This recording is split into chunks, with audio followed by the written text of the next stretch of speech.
Bem-vindas e bem-vindos a mais um episódio do Falando em Fraude da Serasa Experian. Eu sou a Lívia Soares e hoje nós vamos falar sobre o setor de telecomunicações, tanto a parte de segurança da informação quanto a parte de prevenção à fraude. A gente sabe que tem um grande desafio, não só nesse setor como os demais setores, da elegibilidade das informações no processo de onboarding ou na contratação de novos serviços. Com a digitalização, esse desafio ficou ainda maior. Então, hoje nós vamos conversar e entender um pouquinho mais profundamente, mas com uma pessoa que tem não só um conhecimento específico em telecomunicações, como o setor de healthcare também, e o financeiro. Eu estou aqui com o Denis Nesi, CISO de uma das maiores empresas de telecomunicações da América Latina. Bem-vindo, Nesi. Muito obrigada por aceitar nosso convite. Muito honrado, Lívia, de estar aqui. É uma excelente oportunidade, um papo super bacana que a gente vai ter aqui de segurança da informação, de antifraude. E mais uma vez aí, muito honrado com o convite. Eu que agradeço, mas antes de mais nada, vamos falar porque eu olhei a sua carreira toda e fiquei impressionada. Como você foi advisor e também passou por várias consultorias ao longo da sua trajetória profissional e também fez parte de vários projetos. Então, depois eu também quero saber um pouquinho sobre isso, mas em destaque especial quando você tomou a decisão de acompanhar a carreira da sua esposa e ficou 4 anos fora na Holanda, né, junto com seus filhos. Então, também teve uma mudança aí, um stop, não vamos dizer assim, para acompanhar sua esposa, o que é incrível. É, Parabéns, tá. é, Então, pode contar um pouquinho pra gente sobre foi uma isso. decisão bem difícil na época, né? Mas você imagina, ela recebeu uma oportunidade de morar na Holanda. Eu estava no auge da carreira, numa Big Four. Estava lá numa carreira de ascensão, de sócio, cuidando de uma região, e surgiu essa oportunidade. E eu falei, é o momento de eu pensar na família, né? Então, decidi acompanhar minha esposa com meus 2 filhos pequenos, né? Tinham 8 e 6 anos, e foi uma grande mudança, porque eu E uma baita larguei experiência e uma também, né. baita experiência também, mas imagina, né? Você está no auge da carreira, né? E tomar uma decisão de acompanhar a esposa e largar tudo foi uma decisão, não me arrependo, faria de novo. Ela me suporta até hoje, me patrocina até hoje em tudo que eu faço, e naquele momento ali era a vez dela, e espero que tenham mais vezes para ela também, né? Que eu sou Incrível. super apoiador das mulheres, eu tenho filha também que vai iniciar no mercado, então a gente tem que apoiar cada vez mais. E eu acho que foi uma decisão acertada, porque hoje você está num baita projeto também, então sua carreira não é que ela parou, pausou, deixou de ser e estar, né, mas você também retomou com essa grande bagagem de conhecimento que eu acho que mais do que o conhecimento técnico, a vivência fora do nosso país, ainda mais você carioca, no sol, no calor, fico imaginando a quantidade de frio que você não passou lá por um bom tempo. É, não Então é fácil, o clima não é fácil, mudou completamente, mas foi bacana, porque, né, você dá 2 passos atrás para dar 5 para frente, né. é Então incrível. acho que foi isso mesmo. Eu fico muito feliz, viu? Muito feliz por mais maridos como você, apoiando a carreira das esposas. Bom, vamos lá então, indo para o tema mais técnico e o objetivo desse podcast. A gente vai falar então do ponto principal das telcos, mas fica à vontade para contribuir com qualquer outra área. Eu sempre comento que tá tudo interligado. A gente estava conversando agora lá fora que tem o grupo das telcos com o financeiro e que todo mundo se conversa para poder lutar contra os ataques e também as fraudes. A gente vai falar um pouquinho de onboarding. Então, o Uhum. onboarding seguro, a gente sabe que é um dos maiores desafios do setor de telecom, principalmente porque a gente tem aí tanto a experiência online quanto a experiência offline. Imagino que hoje o offline ainda é um grande fluxo, então eu queria entender um pouquinho de você, como que você vê esse desafio do onboarding, o equilíbrio também da experiência do cliente lá na ponta e como que a gente consegue proteger ele cada vez mais e também proteger as empresas. Não, bacana, tema super importante. Eu acho que assim, um ponto posicionando as teles hoje. Hoje, antigamente a gente falava, pô, só o setor financeiro, ele é seguro, ele tem todos os controles, ele é altamente regulado. O de telecom também é. A gente não fica atrás do setor financeiro mais. Então, teve um ganho de maturidade no setor. Hoje, a gente tem as tecnologias mais modernas, que todo setor, por exemplo, financeiro tem. Então, desde o onboard de uma aplicação, a gente não pensa de forma isolada, a gente pensa como uma equipe. Então você tem Security by Design, você tem o Privacy by Design, você tem o Anti-Fraud by Design, você tem todos os by designs conectados ali e pensando em forma conjunta como a gente vai oferecer uma experiência segura para o cliente.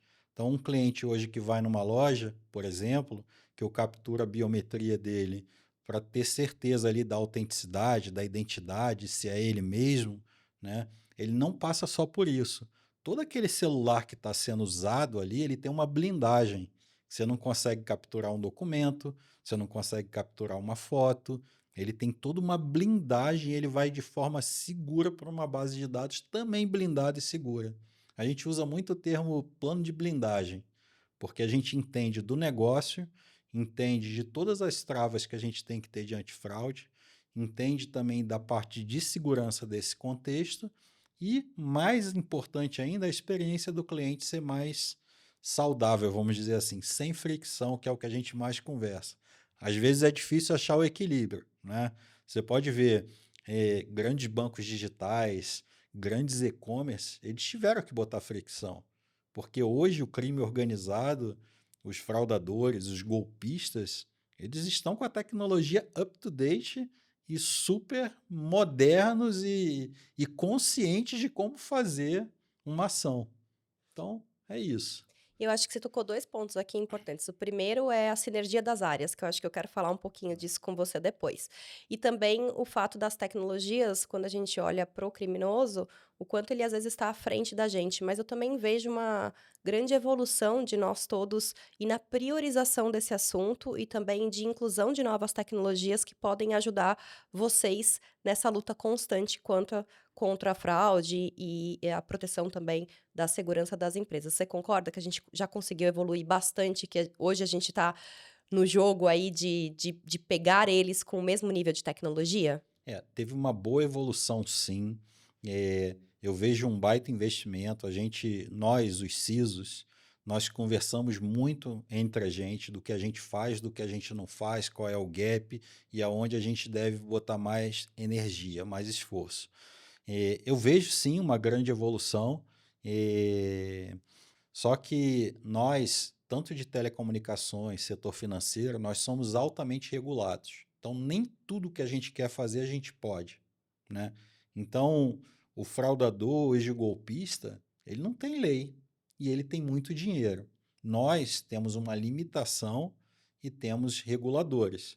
Então, o que a gente tem que fazer? A gente sempre trabalha focado em risco, né? Quais são os riscos e críticos que a gente tem e aonde a gente vai botar um investimento baseado nessa apetite de riscos. Então, esse é um modelo que já começou há muito tempo no mercado financeiro e a gente também usa em telecomunicações. Sempre o equilíbrio, né? Porque Sempre o se a gente tem que equilíbrio. fazer a conta fechar no final do dia, Exatamente. com esse ponto do desafio que você comentou de que eles não têm fronteira, para eles não há fronteira, né, sobre Exatamente. tecnologia.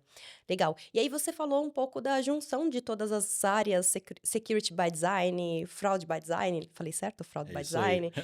Me conta um pouquinho, que eu acredito hoje que os CISOs, eles têm ganho uma nova função, ou até mudado um pouquinho a descrição, eh, justamente porque a gente vê essa evolução dos golpes e fraudes se concretizarem. No final do dia tá tudo ligado. Então eu queria ouvir um pouco você, como que hoje você constrói ou já construiu durante a sua carreira essa ligação de segurança com prevenção à fraude. Não, bacana. Esse é um tema que vem evoluindo. A gente vê grandes instituições já nesse movimento do CISO ou o diretor executivo que está ali naquela cadeira, ele consolidar a parte de antifraude e a parte de segurança da informação. Um entende muito de negócio e o outro entende muito de segurança. Se você une esses dois mundos, você consegue desenhar de forma saudável controles que você tenha uma maior fluidez para o seu cliente, um menor risco de fraude e aí também a questão da experiência do usuário, que é algo que a gente não pode esquecer. A gente nunca pode esquecer do negócio. O negócio é em primeiro lugar, né? Mas o negócio seguro. O cliente hoje, quando ele compra, ele não quer, ele desconfia se você não tiver algum tipo de segurança. Ele já desconfia. Então, aquele ponto de botar fricção, os clientes já estão exigindo a fricção. Eu quero ter uma biometria, eu Quando tá quero muito ter. fácil, tá estranho Tá agora, né. esquisito, tá esquisito, né. Antigamente você comprava flores na internet, 5 dias depois você começava aquele teu cartão que você usava, era usado em tudo quanto é Tudo. lugar, né. Então, hoje não está mais assim, existe uma proteção um pouco maior, mas a gente vê que o golpe está modernizando, eles estão evoluindo, já usam inteligência artificial, então a gente tem que estar up to date, tem que conversar muito com todos, né? Com os fornecedores, com os nossos pares de mercado, e juntos a gente pode fazer algo de fato relevante para o mercado. Legal, eu tenho escutado muito que o grande desafio hoje do nosso segmento de prevenção à fraude e segurança, ao que tange a proteção do onboarding, está muito na criação das contas laranjas. Então, Uhum, né, alguém sendo cooptado para fazer parte daquele crime, né, às vezes a pessoa nem sabe, mas está sendo cooptada. E também, eu me passar por uma outra pessoa, sem que a gente tenha as camadas de validação. uhum.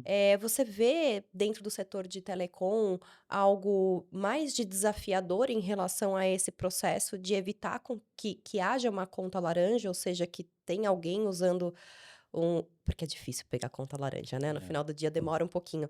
Mas você vê que tem um desafio ainda maior nas telecoms para isso, e aí casado muito com o desafio do crime organizado como um todo, né, porque a gente sabe que muitos dos golpes, estão no celular, né, Uhum. estão ligados ao celular, e também a fraude de identidade aí, né, de se passar por uma outra pessoa, identidade sintética, quando a gente fala de juntar vários dados, ou quando a gente também se passa por outra pessoa. Como que é para vocês na Telecom esse processo de verificação das informações? A gente tem um fluxo muito bem desenhado, estruturado, de identidades que a gente busca o que a gente chama de não repúdio, né? Saber que, e autenticidade, saber que é você mesmo de fato que está ali. Então, quando a gente investe, por exemplo, em soluções de Customer Identity Manager, você tem toda uma conexão com validações ali que você evita esse tipo de fraude. Eu acho que esse aí é algo que não está tão recorrente. O que a gente vê mais recorrente são os insiders. São pessoas com acesso legítimo à informação legítima e aí, eventualmente, o que que ele faz com esse uso dessa informação legítima? Então, acho que quando você fecha uma porta, abrem-se outras. E essas outras que a gente tem que ter um bom monitoramento e entender para onde eles estão migrando, que é o que a gente vê hoje, né? Não é só em telecom, mas você vê no mercado financeiro, os insiders hoje são os nossos vilões. Explica um pouquinho mais pra gente o que Vamos que falar o são que que é esses insiders. insiders, Isso, né?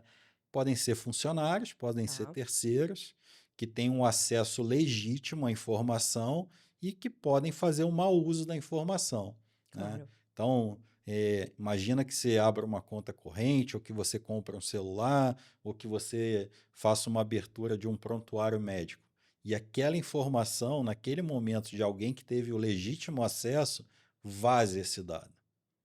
Então, esse é um problema, né? Então, assim, vaza por quê? Se você tem um bom nome na praça, se você tem um bom score, né? Uhum. Aquele dado teu é muito valioso, né, para os fraudadores. Então, esse dado valioso de quem está dentro, né, muitas vezes eles são aliciados para vender essa informação. Então, isso aí é geral no É mercado. geral, não, é em todos os lugares. Eu consigo desenhar na minha cabeça aqui a quantidade de pessoas que podem sim ser cooptadas, vamos usar Uhum. para essa finalidade, né? Bom, então vamos falar de inteligência artificial, porque você comentou que a inteligência artificial está nos criminosos, mas também a gente tem tecnologias que podemos utilizar para o benefício e para a proteção. Quais são as inovações e tendências que você vê para o mercado? Tá. Eu vou falar um pouquinho, vou começar do lado do fraudador, né? Tá. Existe uma plataforma chamada CAS, CAAS, Crime as a Service. Juro. São plataformas que são vendidas Na Deep Web? na Deep Web, em vários lugares, que você compra as a Service algo que você vai fazer contra alguma instituição, uma empresa de tele, ou seja lá o que for, né. Então, assim, eles estão muito modernos na forma que eles estão fazendo o ataque. Aí a gente vai para o lado da defesa, que somos nós que estamos aqui, né. Então, assim, como que a gente monta os cenários e desenha um modelo que vai suportar esse tipo de ataque? Então é isso que a gente vem fazendo hoje, né. A gente, com o início da inteligência artificial, ficou todo mundo preocupado em usar os GPTs e como que a gente bloqueia, como que vaza o dado. Isso aí foi resolvido. Agora a gente tem os agentes de IA, né? Que se você conversar com os CISOs, esse é o que não deixa a gente dormir mais. Você sabe que os CISOs dormem igual bebê, né? Acordam de Acorda duas em de 2 em duas 2 horas para horas. chorar, né? Então agora com os agentes de IA eles não dormem mais, não estão nem dormindo, né? Então o agente de IA é o seguinte: ele vai ter uma função específica num processo de negócio. Ele vai numa base de dados, por exemplo, coleta um dado, vai numa segunda base, coleta outro dado, vai numa API de terceira, coleta outro dado, pega essa informação, envia para um GPT externo, volta com essa informação. E meu dado? E meu dado regulado, como é que faz? E como que você faz a gestão de 1.000 agentes de IA que vão nascer? E o que que o fraudador. Será que o fraudador vai botar um agente de IA dentro das nossas empresas e a gente não vai perceber? E como que a gente vai blindar esse negócio? Porque antigamente, né, a gente tinha a época dos muros, dos firewalls, né, da cidade medieval que você fecha o portão e tudo bem. Pronto. Acabou os muros, né? Então agora a gente tem essa questão do agente de IA que veio piorar ou facilitar o negócio ou piorar a vida de quem é regulado, de quem tem que botar segurança, como que a gente faz a gestão? Então, essa é a maior discussão que a gente tem hoje, e isso que eu não estou te falando de quantum, né? Porque quando a gente falar de quantum, também nesse cenário, que hoje o fraudador ele guarda o dado, ele guarda o seu dado encriptado. Porque quando chegar a computação quântica, ele vai quebrar aquilo. E as empresas estão preparadas para IA, para quantum? Como que fica o cenário de fraude? Como O que a gente quanto que a evolui? gente está nesse pensamento de olhar para o futuro, assim como eles estão fazendo, guardando informação para o futuro, né. Exatamente, né. Então, assim, já Dá até chegou medo de é, conversar quando sobre isso. quando a gente fala de quantum, você pergunta assim: "Ah, ainda faltam 6, 7 anos". Não falta, é hoje, por isso, eles guardam o dado. Então, assim, existe já um padrão, existe já a criptografia, existe o computador quântico, existe um monte de coisa em evolução, mas existe um monte de empresa em preparação. Então esse é o momento de preparação, esse é o ano da preparação. Fantástico. Olha, vou confessar uma coisa para você, Denis, quando eu começo a pensar no futuro, a gente que está nesse mercado, eu que nem tô na segurança da informação já tenho um medo danado. Imagino vocês e o nível de discussão que vocês têm para poder provocar as empresas que estão a pensarem isso como prioridade, né. Exatamente, né. Então, assim, esses temas a gente tem que trazer, discutir, já botar um cenário de risco ali e deixar ele no mapa e começar já a fazer. E aí, tenho que já mapear meu ambiente? Tenho que mudar já alguma coisa? Então, assim, eu conheço empresas que já começou a pensar há 2 anos atrás, conheço empresas que não sabem nem o que significa o tema. Então, assim, nosso papel como CISO também é um papel de sociedade, da gente alertar a sociedade, alertar as empresas, alertar os boards que chegou o momento, né, De de investir, né. investir, né? Não estou dizendo que não, nas grandes empresas eu vejo que Sim. o movimento existe e existe uma discussão e o conhecimento, mas nem todo mercado tem a mesma maturidade. E talvez aquela ação de pensar: "Ah, vamos fazer, depois a gente pensa nisso", É, acho que a gente está chegando no momento que não dá mais para não pensar na segurança antes de fazer qualquer negócio, né.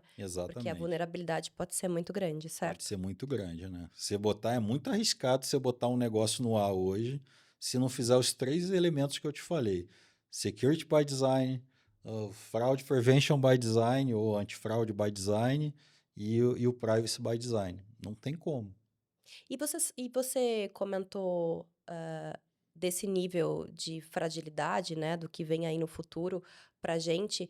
Eu queria só falar com você um pouquinho sobre engenharia social. Na Uhum, verdade, todas essas vulnerabilidades, queria te escutar um pouquinho.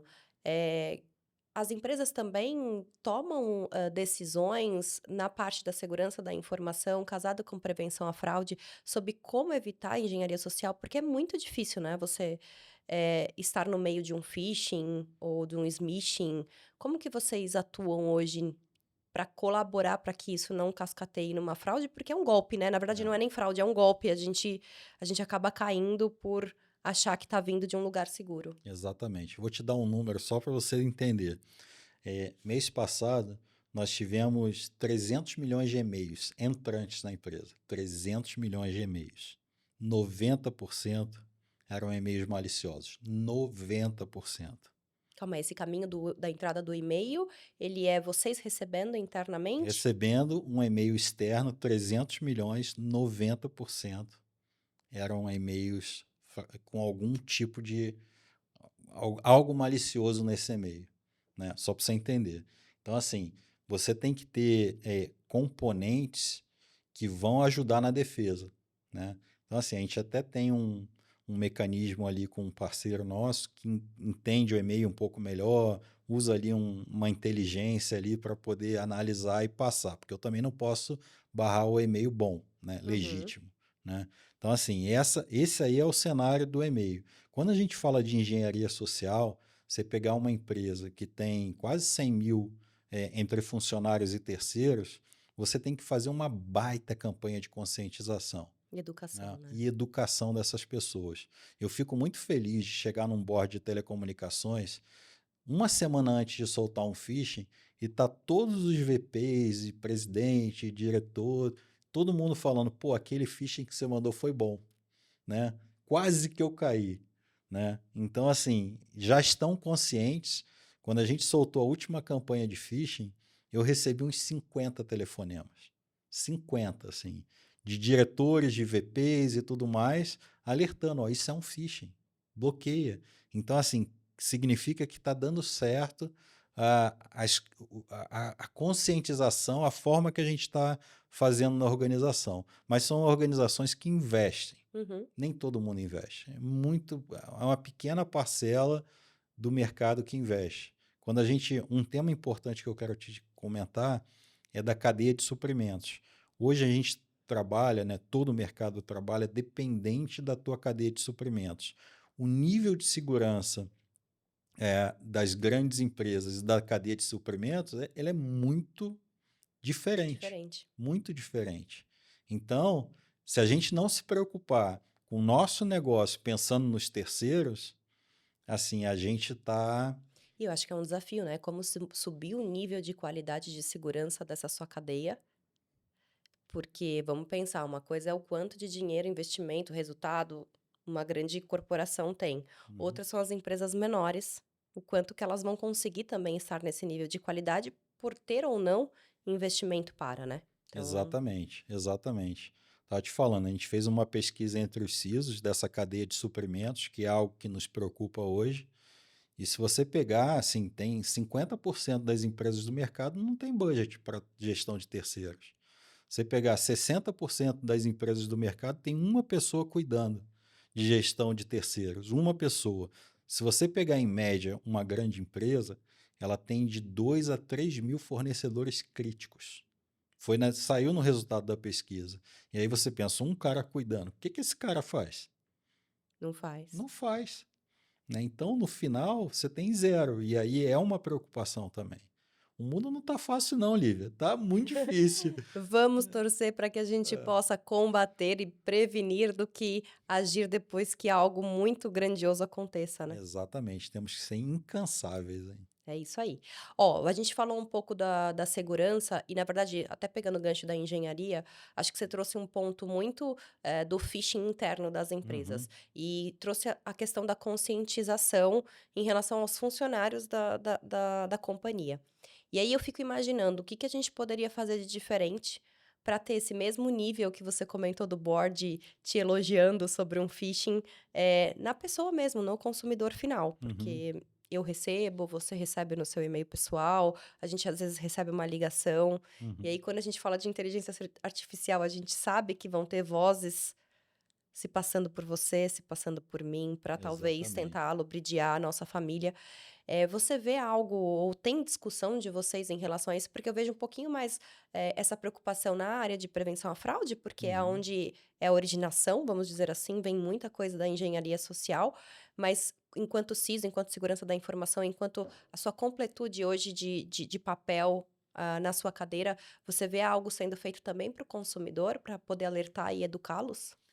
Eu vejo várias campanhas, alertando o consumidor, algo que às vezes é difícil ser consumido pelo consumidor, mas uma ação bacana que a gente está fazendo é assim, cada profissional que está conectado na segurança da informação, se ele treinar a casa dele, já vai ser um grande ganho, né? Então, assim, a gente pergunta e provoca: você treina seus filhos? Você treina sua mãe, sua avó, seu avô? Vocês já fizeram alguma coisa referente a isso? E a maior parte das respostas é não, Não. né? Então, assim, se a gente fizer isso como profissionais, a gente já começa a abrir o leque, eles E começam a se disseminar, né, interessar, porque o seu né? filho vai ensinar para o É, amigo, que vai ensinar para a mãe, que vai ensinar. exatamente. Porque assim, é muito ruim. Imagina, aniversário da minha mãe hoje, e ela recebe flores, e aí o cara fala assim: ah, deixa eu bater uma foto sua para eu confirmar e mandar para o seu filho que a senhora está recebendo. E ali o cara está abrindo uma conta digital, por exemplo. Uhum. Entendeu? Então, capturando a biometria para N usos aí, N fins aí. Então, assim, esse tipo de conscientização a gente tem que fazer dentro de casa. Eu acho que essa campanha dentro de casa tem que sair de todos. Perfeito. Antigamente era uma questão muito de: "Ah, não vou contar para ninguém o que eu faço, porque é muito sigiloso, porque se isso vazar". Hoje em dia, eu acho que isso poderia ser muito melhor propagado, e tá tudo bem, né, a função de vocês e o que vocês fazem é super legítimo e precisa ser passado para todos, né. É, exatamente, né? Quando você tem transparência em tudo que você faz, as pessoas se preocupam, né? Com essa transparência ainda existe, ah, muitos não contam, mas é importante a gente contar. A gente, né? Se você pegar um dado meu e vazar esse dado meu, eu sei o que você está fazendo. Eu consigo ver tudo, né? Hoje a gente tem um controle que a gente consegue ver tudo o que está acontecendo, né? Então é importante dizer, ó, eu tenho essa visibilidade hoje, né? Você um parceiro nosso, um agente autorizado, que esteja, de alguma forma, pegando aquele dado que está aqui na companhia A e dando para a companhia B, hoje a gente tem rastreabilidade de tudo, né? Então, assim, é importante que saibam que existe Que essa existe. rastreabilidade, Uhum. né? E que como voltando ao assunto lá no início, que tá tudo bem a gente ter a fricção, né. Eu também vejo que isso muito mais tem muito mais pessoas querendo a fricção do que não querendo a fricção, para se sentir mais seguro, né. E várias oportunidades de nós, enquanto mercado, também usufruirmos dessa sensação que o consumidor está tendo de segurança, para a gente cada vez mais protegê-los, né. Exatamente, E exatamente. aí a gente falou de cibersegurança e prevenção à fraude, mas aqui eu queria falar um pouquinho de construção de confiança do consumidor. Uhum. Então, durante sua carreira toda, se você quiser compartilhar aqui comigo, como que você acha que vem sendo esse trabalho em conjunto de prevenção à fraude com segurança da informação, com essa finalidade de construir essa confiança mesmo no consumidor final? Eu acho que assim, o mais importante é o consumidor que está lá numa loja, que está num e-commerce, ele ter toda essa fluidez e essa facilidade de compra, e a gente tem que proteger o dado dele e garantir que aquele serviço ali seja o melhor possível, né? Nosso foco é sempre no cliente, é sempre pensando no cliente. O cliente está sentado aqui, ó, na mesa, aqui, à mesa, né? Ele que comanda tudo que a gente faz por eles. E assim, tem uma paixão de quem é de security, quem é de antifraude, por fazer a coisa correta, porque também temos É um filhos, propósito, é um né? propósito, a gente faz com amor, né? Mas é uma guerra insana, né? Você tem muito mais gente, né, atacando, né, do que defendendo. E acontece com o mundo inteiro, né? Não somos o número um em fraude do planeta, existem países piores do que nós, mas é algo que a gente está fazendo com um propósito super bacana. E tentando alertar e conscientizar ao máximo, né? Criando portal, a gente tem um portal ali de segurança, de antifraude, que o cara olha, né? Alertando de formas de uso, né? Se você recebeu uma ligação, né? Muda o canal de comunicação, lembra do sequestro, né? Pô, teu filho está sendo sequestrado, aquilo é muito ruim. Então, o que Uhum. você faz? Desliga, muda o canal de comunicação e tenta, né? Quantas cobranças a gente recebe, SMS de falsas antenas aí que o pessoal cria, né? Sabe que o sinal ali, você tem uma herb fake, né? Tem um baita investimento nisso no mundo, não só aqui, né? Então você conecta nela, você perde o teu sinal e você começa a receber SMS. E ali são os fraudadores em ação, né? Sim. A gente estava conversando antes, de entrar aqui na gravação, sobre o SimSwap. E aí Uhum. você comentou do SOC, É. certo? Que vocês têm, é um SOC antifraude, A certo? gente tem um SOC antifraude 24/7 e a gente faz um monitoramento pesado de dados, né? E também tem as ferramentas de inteligência que a gente bota para ver se tem algum tipo de fraude ali, algum desvio. Desvio. Nada Né? mais é do que uma análise de comportamento em cima daquele chip novo, aquela Exatamente. solicitação, certo? A gente botou algumas inteligências, né? A gente fala do caso de uso de fraude, e aí esses alarmes a gente recebe online ali e toma uma ação online se a gente tiver alguma suspeita, né? Então, assim, um ano, bater na madeira aqui, o pessoal do podcast não vai gostar. Zero fraude nesse sentido. Que legal, porque era realmente uma dor do mercado como um todo, É, né? E também fazia parte aí da cadeia dos golpes e de como conseguir construir, também exatamente. essa parte de engenharia social, né? Exatamente. Bom, vamos falar então um pouquinho agora de a gente falou de segurança e de prevenção à fraude. Você acha que os 2 times hoje você está com todo esse chapéu, certo? Isso. Você acha que trabalhar em conjunto, orquestrado, todos esses times, ele gera um diferencial competitivo para vocês? Sem dúvida. Acredito que sim.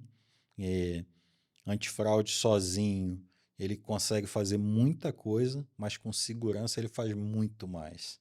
Então, esses dois times, um que entende muito de negócio, o outro que entende muito de segurança, somado com o pessoal de digital, né, que entende da experiência do cliente, esses times em conjunto eles conseguem desenhar um modelo seguro, né, e com menos possibilidade de fraude. Então, assim, quando o cara de segurança entende a jornada, ele desenha controles específicos de segurança ali, né? Que às vezes não está nem na aplicação de negócio, no Uhum. e-commerce, na tua jornada de aquisição de um produto. A gente pode botar fora de segurança isso, alguns controles que blindam ah, algum tipo de fraude. Então a gente tem tido bastante efetividade nisso. Quase todos os canais a gente tem zero ponto alguma coisa de fraude, porque assim, chegar a zero ponto alguma coisa é uma baita Claro que vitória. é, até porque a gente sabe que não vai zerar, né? Não vai zerar, mas assim, é uma baita vitória. Porque hoje, como que o cara acaba bypassando, né, o controle? Assim, imagina, você vai fazer uma compra, aí você bota lá a tua biometria aceitando aquela compra, mas na verdade o cara embutiu coisas adicionais que você não viu. Então, Hum. assim, é um tipo, vamos chamar fraude golpe, vai, porque você Tá. estava ali, né? Então, às vezes é falta de atenção. Mas aí pergunta, eu não vou botar na conta do consumidor, jamais. Nós temos que fazer uma jornada segura 100% para o consumidor, mas no final o cara aceita.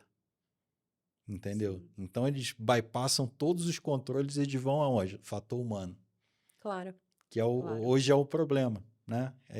Que a gente tem que resolver, óbvio. A vulnerabilidade maior sempre vai estar na gente, né? Vai. Por isso que a gente até fez um podcast, com esse foco que é a nossa obrigação da educação, e a gente já falou também bastante sobre isso aqui.